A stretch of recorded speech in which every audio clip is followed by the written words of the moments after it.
Hi, my name's Cassie. I'm here to show you how to put on the tail boot. Every tail boot comes with what you need. It will come with a swisher, and there's also an insert inside. We will get to that. First, I always start off by brushing and braiding the tail. My favorite concoction is a mixture of 1 ounce of Equifuse rehydrant mixed in just an old spray bottle of water, and then I put about a quarter size of this Gleam into the bottle as well and shake it up. So I start by just spraying some on here. It really helps soften the tail, and you'll notice when you take the tail out of the boot that it'll still smell like the product.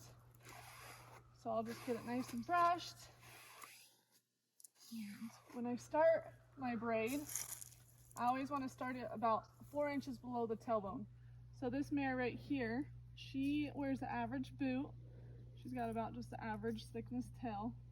So when I start this braid, I want to give myself just a little room below the base of the tailbone, so that way there's not too much tension on those hairs right there. And then I want to make sure I do my braid tight all the way down, and by doing it tightly, it'll just help keep that tail boot in place better, because as your braid settles, if you do a really loose braid, your tail boot will slip down. So a lot of people use elastics to put on the end of the tail to keep the braid in place, or several people have turned to using electrical tape, which holds really well. So the insert is the key to hold the tail boot in place. I'm going to take this insert, I'm going to place it through the tail.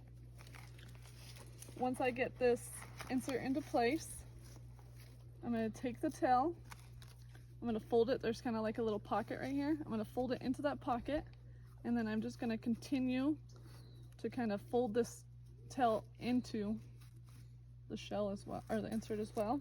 I like to make sure everything's below the base of the insert. The tail is in the insert. I'm going to connect both of these little pieces of Velcro together.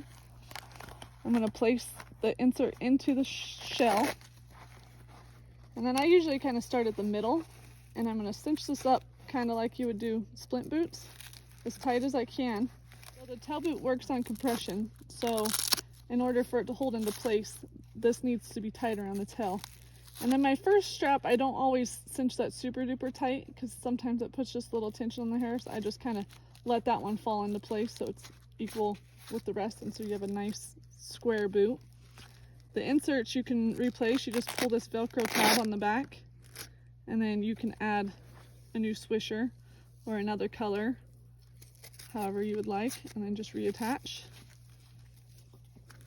And that's how to apply the tail boot.